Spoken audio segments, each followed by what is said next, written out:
Hello, everyone. A very warm welcome to another episode of Chinet, the agentic commerce podcast exploring how brands are building in an AI world. Most gym memberships end up the same way. You sign up in January with big plans, and by March, you're paying for something you'll never touch again.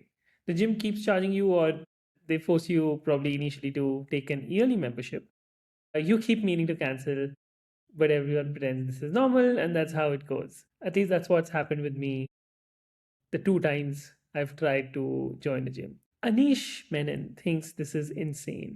He left his software engineering job to build LIFTR Strength and Conditioning, a boutique gym brand that's now in 8 locations across 3 countries, all bootstrapped, no money raised from investors. In today's conversation, we explore what he learned in 4 years at the Outfit gym before starting LIFTR, how his tech background shapes how he thinks about retention, and why competing against Cultfit's 667 million dollars is actually easier when you're bootstrapped. And of course, we're going to discuss the business model of a gym and what he is doing different. So let's welcome Anish. Hello, Anish. A very warm welcome to China. Hello, hi. Thanks for having me here. Thank you. It's my pleasure. So, Anish, let's go back to 2013, if I'm not wrong, right? That's when you joined your first company as a software engineer, working, I think, in banking across UK and India. So, what did your day look like then, and what was your life then? My first job was with Accenture. So this was right out of college. I did my college in Chennai. And immediately, I think 2 weeks after my college ended, I started my job. So I think it was a good first job. Honestly, I'll not say it was time badly spent because Of course, I at the think end of the day, that yeah, time I passed out in 2012, and Accenture at that time was like the thing. It was the fang of yeah, yeah, of yeah, Indian IT software. yeah. So, in your journey, when did you start? When did fitness in generally I mean, enter? it's been a part of life, honestly. Like I've always been into sports since I was a kid, right? So, but I only hit the gym probably when I was 21, 22 years old. So, I mean, before that, I've Right, never hit the gym. But always sports has been first love. But I think as you age, like sports is not equal to fitness. That's also something that people don't really start right. equating, right? So being fit or being sports or playing sports rather does not mean it someone is fit. Rather than that, I think right now when people are closer to their 30s and inching towards their 40s, playing sports is a sure shot way to get injured if you are not fit. I think I've always been somewhat closer to the sports side of things, and hitting the gym just came about when I was in college, right? Because other people are hitting the gym, right? So let's also go hit the gym kind of scene. Hmm. So that's always been part of my lifestyle. Even when I started Accenture, I was hitting the gym. I've always been training. I've never been the buff guy. I've never been the fittest guy on the floor, right? But I always had a lifestyle of eating well, hitting the gym, getting your walks in. So, I've never been completely out of shape. I think I've always probably been very, very lean, probably once or twice my life, but it's something that I Hmm. don't really enjoy being there. So I don't really do that a lot, Right. but it's been part of my life, right? So even during my time at Accenture, it was a thing. Yeah. Hmm. Right. Yeah. That's true. In sports, of course, these days, in your in I am in my mid 30s, and I don't think I think pickleball is the only thing which I can play now Yeah. Yeah. Yeah. without the risk of getting injured. Hmm. Yeah, of course, you need to be fit to be able to play sports at Yeah. after a Yeah. certain age. And sports doesn't define fitness. It's more Not at more. all. Yeah. It's a big misconception, honestly. And in your case, so there's so you were with Accenture for 5 years, and then you left Accenture, and then you joined the Outfit gym, if I'm not Yeah. So I actually there was a point in my career when I had to head to the UK to work wrong. for about a year. So like after I came back from the UK, there was an inflection point in my career where I had to like upskill to stay relevant, and I had to learn a whole new technology and all of that. And for me, and there was an opportunity to go back to the UK. And at that point, I was like, boss, I don't want to do this anymore because it is honestly, I don't see the effect of my work, and I don't see this happening, right? So, sorry, one second. Yeah, yeah. So that's when I think I kind of like did my certification in strength and conditioning, and I learned for that. through the outfit, which is a Bangalore-based gym. Hmm. And yeah, I finished. I did my learning with them, and I finished the exam. I was still working with Accenture, and there was this point where I was like, okay, fine, let me give it a shot, at least with coaching and stuff. Maybe I'll like it, maybe I won't like it. Hmm. And then there was this point where I finished my certification. I was working in the morning with Accenture. Sorry, I would hit the gym, coaching people in the morning, Right. and I was working with Accenture in the evening. So, like 6 a.m. to 10 a.m. with outfit in the morning. And then I was to live in Whitefield then, and this was in Indiranagar. So I would cycle to Indiranagar and then, Wow. yeah, I would cycle there, take the From session, Whitefield to cycle. Indira Nagar, you used to cycle all Yeah, the yeah, way. cycle it. Wow. Yeah, yeah. Cycle there, take sessions, cycle back, and then head to work by 12. And then I would work from 12 to 9. So that was my life for like probably 6 to 7 months. And then after that, I was like, okay, fine, let's take the jump and let's go for it kind of a situation. Yeah. Okay, so we were at the position we were. So this was around 2018, right? And This then was around 2018 yeah, 2018 or so. And then I took the interesting. jump completely, meaning there was this point where I was done with Accenture, and there was this thing where I was like, what do I do next? Right. Because I'm very middle class, and I don't come from too much wealth and stuff. So it is very. I was doing well in my job. Like I was very good at Accenture. I was one of Right. honestly really good at my job. I would have gone up the ladders very fast. I knew it. Okay, but Right. then so it was really hard to let go of that Hmm. solid, stable, safe Correct. job to go for something which is going to probably pay me 10 times less. you Yes. know and starting off, right? And I knew it. I knew that's what that was the scene. And but it was more of like, if you don't do it now, then when, right? Of course. Or what is the worst that could happen? Honestly, that's the question I always ask myself whenever I have to take any decision, right? Even now, Right. even today, what is the worst that could happen? And I think over there, the worst that could happen was it will not work out. And Hmm. I still had age on my side. I was probably, what, 27, not too old. I was 27 Right. or 26, 27, 28 then. Correct. And I could have always, I don't know, written my GMAT or done something, headed off, or joined some other place. And I had belief in myself that I would figure it out. Hmm. So that was basically it, right? So when I told my manager at Accenture I'm leaving, and then he flipped. He was like, "What are you doing?" Like he didn't understand. And Hmm. it was, and obviously family back, they were also like kind of like scared for like, "What are you doing?" Of course. But yeah, so all of that was there because there's a stigma of you're going to be a gym trainer and all of those things. All of that was there. But okay, I think it was just about what's the worst that could happen, and I jumped into it, and then I was full time working with the outfit for a few couple of years, Right. and I think it was always clear that at some point I wanted to open my own gym, Hmm. and around 2020 is when we finalized the location HSR layout. Okay. We this is Feb 2020. I signed the place.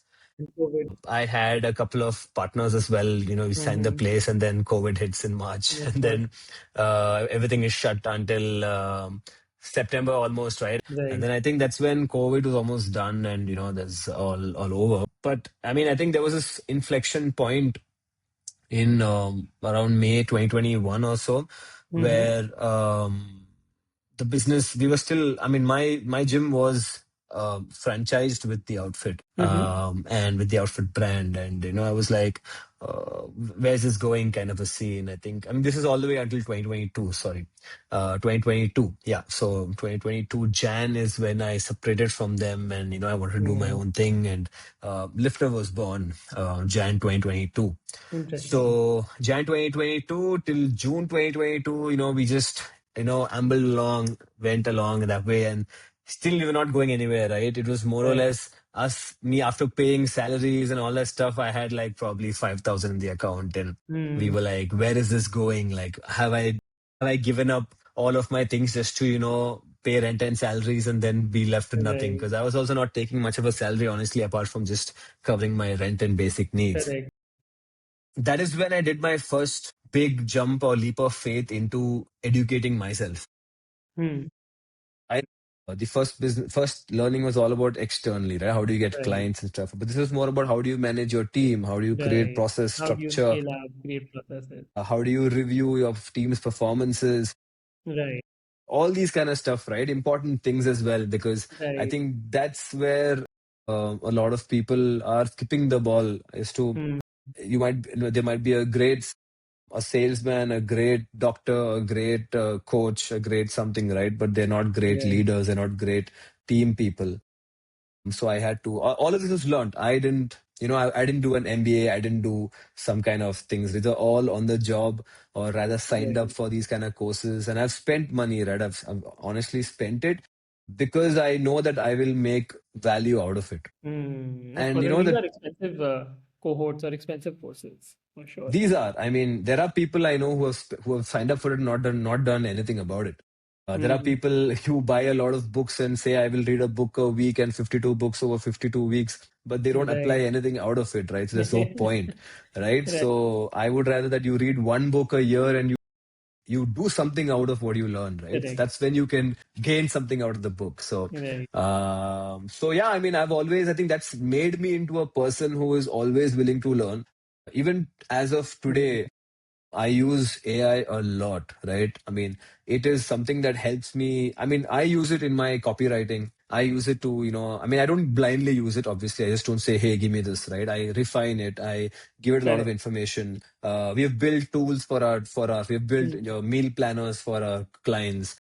So that's We very have built a interesting. lot of stuff from AI as well. So it's just about keeping your eyes open, keeping your Mm. ears open to just learn what's happening out there, and we are Right. always learning. So I think this is something that I also inculcate as a culture within the team as well, as to figure it out. Don't come to me with problems, come to me with solutions, come to me with what have you tried to fix the problem. It might have worked, might have not worked, and if you didn't work, I will put my head in with you and I will try to solve the problem, but do not come to me with the problem in the first place, right? That's a core principle of Lifter, if you ask me, within the team. And I think those things have been good. So it's been a good learning over the Mm. last 4 years, 4+ years. Great learning, great growth.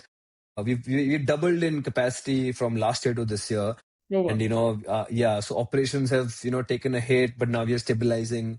This year, we're Mm. focusing a little more on brand building rather than just opening gyms mindlessly. Mm. So we're just trying to do a lot of events, a lot of collabs with Right. brands. And therefore this podcast is happening, like we're just trying to see what else can we do to, Can you do? improve. Right, right, Yeah, right. No, yeah, that's interesting. And I think yeah. even your own brand, what you're building, right? Like I keep seeing your LinkedIn and around. Like I think now things are becoming founder led, right? A Hmm. lot of brands are now founder first brands, and I Yeah, think that's the new shift which is happening in the last 1 or 2 years. very true, very true. It's something I learned very late last year, because Yeah. I've always been a guy who likes to take a back seat and let the coaches or Yes. let the staff do the talking and let Correct. them lead. But then I realized that, okay, if I can do something and lead from the front, so since it's a gym, I have to do something physical. And if I can do something, I'm not saying I need to go and win the Olympics or something, right? But if I can do Right. something, put my head to something and lead from the front, definitely the team is inspired by it. They will also do something about it. Exactly. And similarly, that inspiration goes down to the clients that they coach. Of course. And I think that's why October of last year, I picked up running and I ran my Mhm. first marathon in Jan. So in 3 months, I trained for a marathon. I went to Right. Mumbai. I think that when we first spoke, I told you I was traveling to Mumbai, right? So Yes.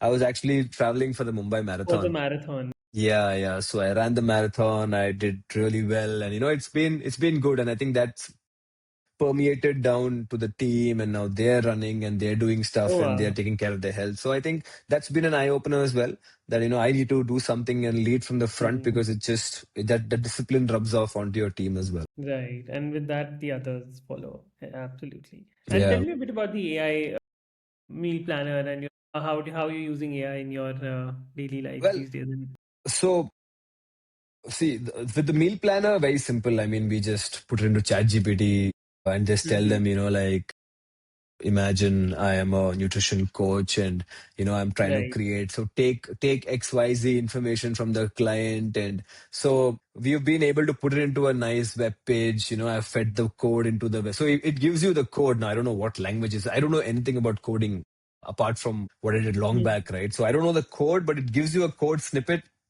I take it, I paste it into our CRM tool, which also helps build web pages and stuff.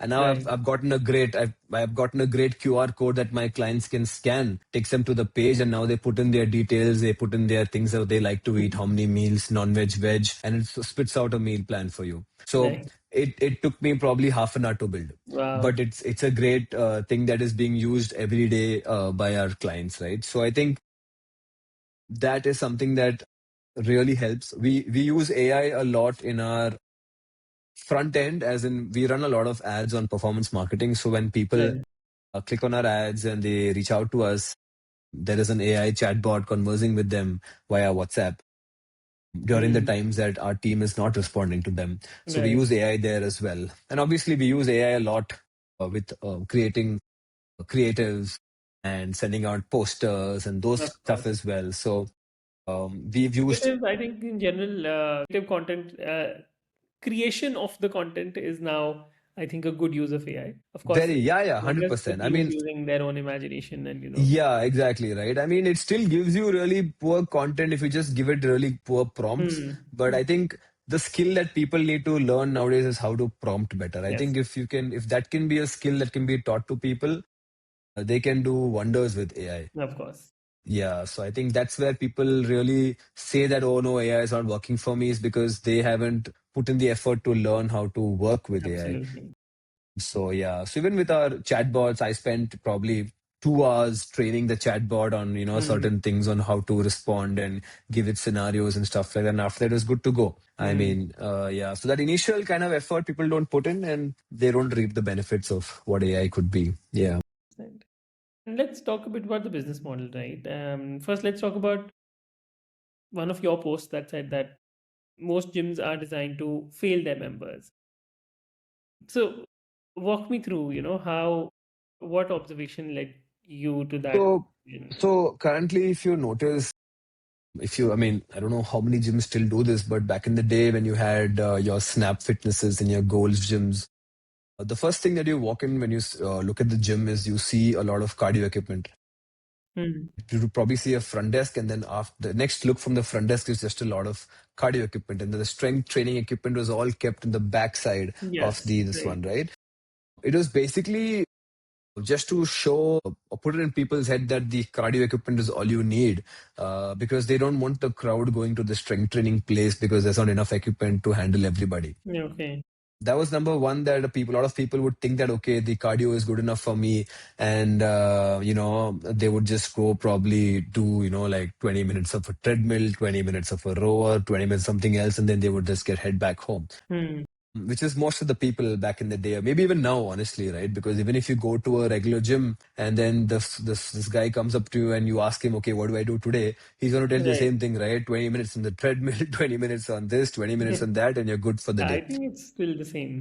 It's still the same, yeah, I know, right? So um and predominantly what happens in your regular gym is, gym memberships are still being sold, let's say at a medium level gym, not even talking too high level, right? It's being sold at Right. around the 15 to 20K annual membership range. Correct. Now let me tell you that this is a loss making venture for the gym unless they sell so many of these memberships. So let's say if the gym is at max can hold, let's say, 200 people at a time or during Hmm. a day, right? They will have at least 800 people on registration, Hmm. active members, right, who have paid you that 15K or whatever, because Right. they know that they are not going to show up, right? Right. They know that. See, first of all, the 15K, or even the gyms are lower than that, right? Your 9,999 and your 12,999, all these numbers, right? In Right. today's world, it is not a big amount for a lot of people. Even if it is easy to say, it's okay, I will go tomorrow, I will go day after tomorrow, and then they'll Right. stop going, right? And it's definitely in the gym's interest for those people to not show up, right? And whereas in and basically that's about it. I mean, the model is very simple. Hmm. Either they don't, and there are a few people who do hit the gym. They pay a 15K, they go regularly to the gym, but then they don't know what to do. So then, the coaches are always pushing you to take personal training. So that's an upsell that they do within the gym to do personal training, and then they end up. I mean, I'm not against it, right? I definitely am for taking a coach rather than second guessing yourself and wasting time in the gym. Like I Hmm. always tell a lot of my people who want to start off the gym and who don't want to come to LIFTR, for example, because they're not there or they're somewhere else, whatever, right? I'm like, you invest in a personal trainer for 3 months, right? Get a good personal trainer who is willing to teach you everything, right? He is willing to teach you how to. I mean, honestly, in this day and age, you just need someone to keep you accountable. Right. Everything else can be taken off the internet, right? There are meal plans, there are ways to eat, there are Yes. training plans. Everything is available on the internet. There are training plans for a whole year if you really want it, right? AI can give you a basic training plan that you Of want, course. right? You just need someone to keep you accountable because I think there is no technology right now where there is someone who can. So even you can just get any random coach and tell them that, boss, this is my training plan, this is my meal plan. Your job is to make sure I do it and give me a lot of shit, for lack of a better word, if I don't do it. Right. So I think if, and I tell my friends all of this, do it for 3 months, right? You build the habit. If you do it for 100 days back to back to back, you will build that habit and then you can just do whatever you want to do and you will definitely keep going. So Mhm. that's a good way to utilize one of these 15K gyms, right? That being said, most of the population still is not like this. They would prefer someone to take care of all of it for them because they have other things to Correct. worry about. They have their kids, they have their jobs, they have their meetings, they have their personal life. They have a lot of other things to keep them occupied. Of course. Why they would rather that someone else did all of this rather than me having to do this. Therefore, the personal trainer concept still works. Therefore, they are okay to pay the trainer and get that going. So I think most gyms are put in that bracket of you. I will sign up 800 people, and I know for a fact 60% of them will not show up after a month, and then the rest of them, some of them will train by themselves. Okay, fine, that's our losses that we write off, and some of them Mhm. will move on to a personal training, and that's where we make our extra surplus money as well. Wow. So if there's Yeah. someone who's signing up for a gym and training by themselves and going every day, then that's basically a loss for the gym. That's not looked upon too well by the gym, right? They're not, I mean, that's not money making for the gym at all, right? Because they're taking up space and they're being sold at a really cheap membership. Very interesting. So, and how does your community work? Like, do you have a community on WhatsApp? Do you keep doing like what does the lifter community look like? So, first of all, the community stems from the people we hire, right? So, I think from the Mm-hmm. hiring process itself, it is when we hire, honestly, if you ask me, I don't look for certifications, I don't look for Mm, all those things, right? Because I'm not hiring an AI ML engineer or something who's going to build your next big product. Okay. right. To the core of my heart, I believe fitness is a very simple thing to do. It's just overcomplicated by a lot of people. And it's also a Mm, very simple teaching. It's simple to teach as well. Right. So right. the max to max, what we do is we hire people with the right attitude, the right vibe, who fits the lifter vibe, if you want to call it. And then Mm, we teach them everything. Some of them, mm, obviously, they come as experienced coaches, and then, we just have to like realign them to what we do. And right. then it's as simple as that, right? So we teach them the right form. If someone can't do this form, what is the breakdown form? How do you make it harder for them? How do you make it easier for them? What's an alternate Right. exercise? So these are the things that we teach them as well in terms and form correction, all those things. But Right. base is to have that attitude to help. That's very important. You can't, Mm, and be a team player.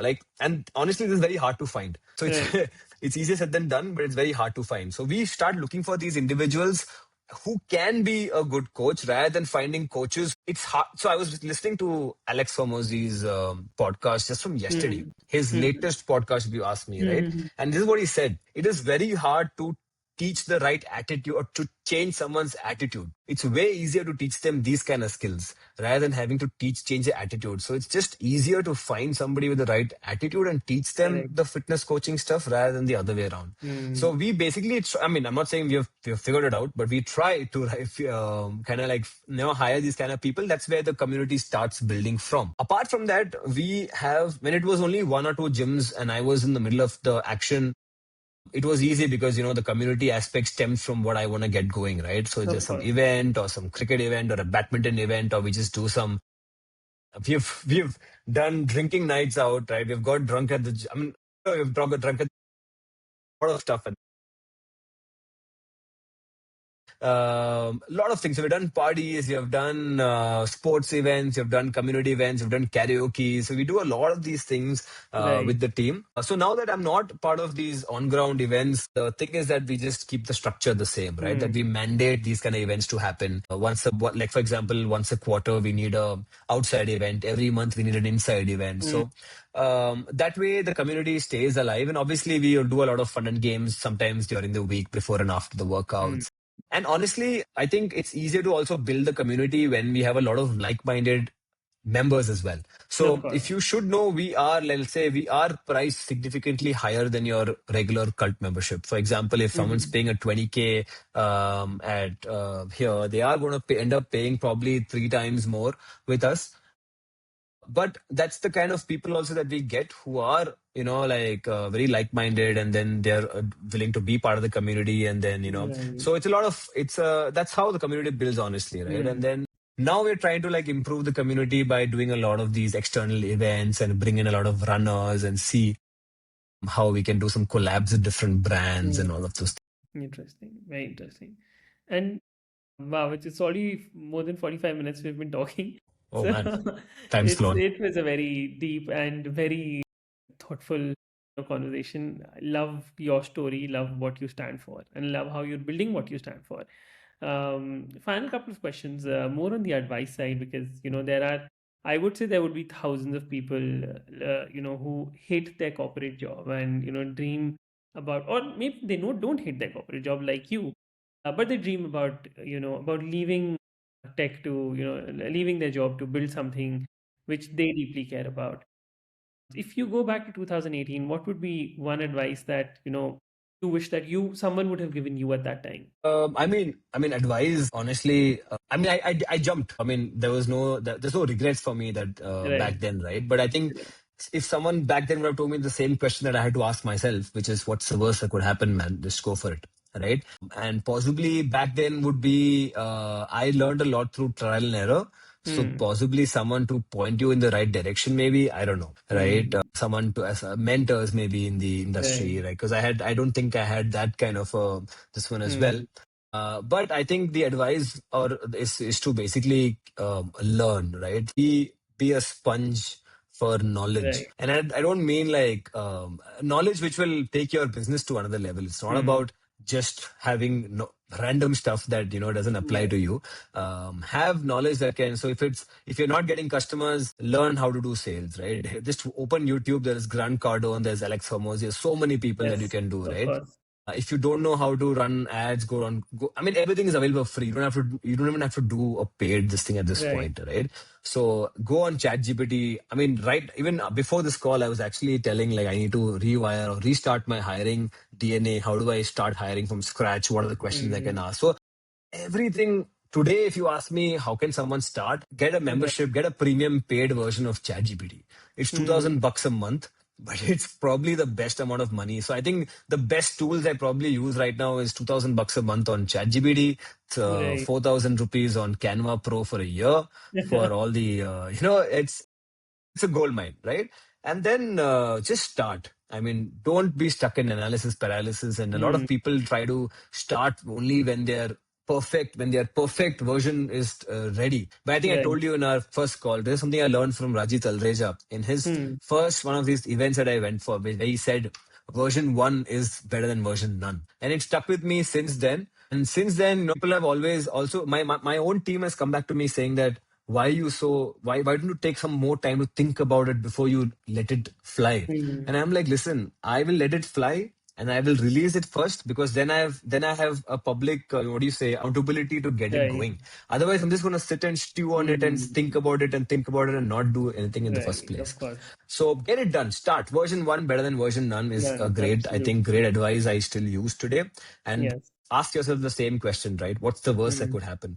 When I had to leave Outfit and open LIFTR, I asked myself the same thing. I wrote down on a piece of paper what are the pros and cons of doing this by yourself, and Right.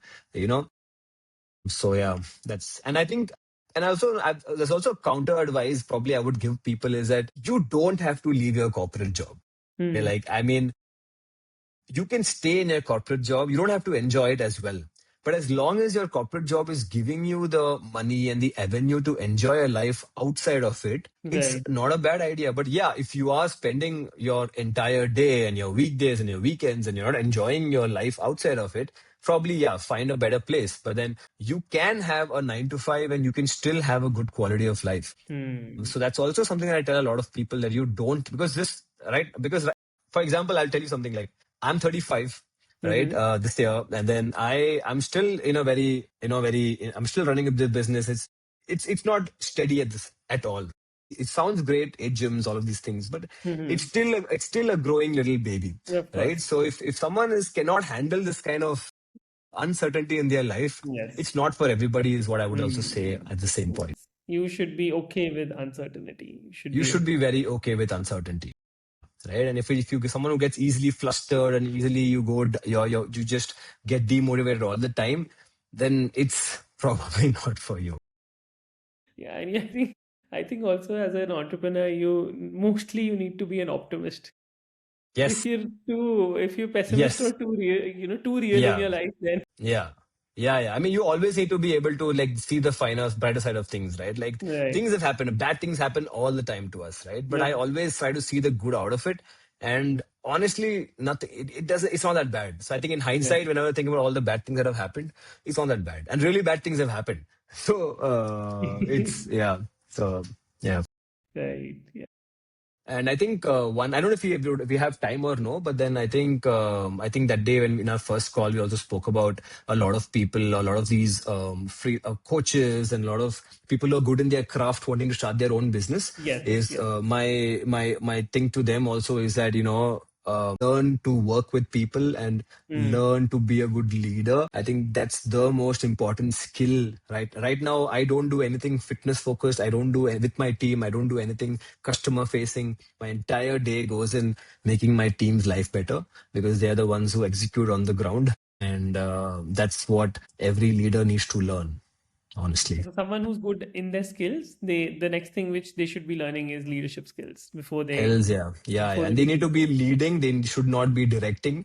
They need to be able to get their hands dirty. Like there are countless number of times I've had to clean the bathrooms of my gyms, even Mm. as for us, as early as, I mean, as late as 2 months back, right? Mm. Always be ready to roll your sleeves up and, like get your hands dirty, because that's what your team sees you as doing as well. They will follow and they will Of have that course. mindset. Not to clean toilets. I've banned everybody except me from cleaning toilets in my gym, but everything else, yeah. Fair. Yeah. Amazing. Great, Anish. Thank you. Thank you so much for the Yeah, it was a good time, good lovely chat.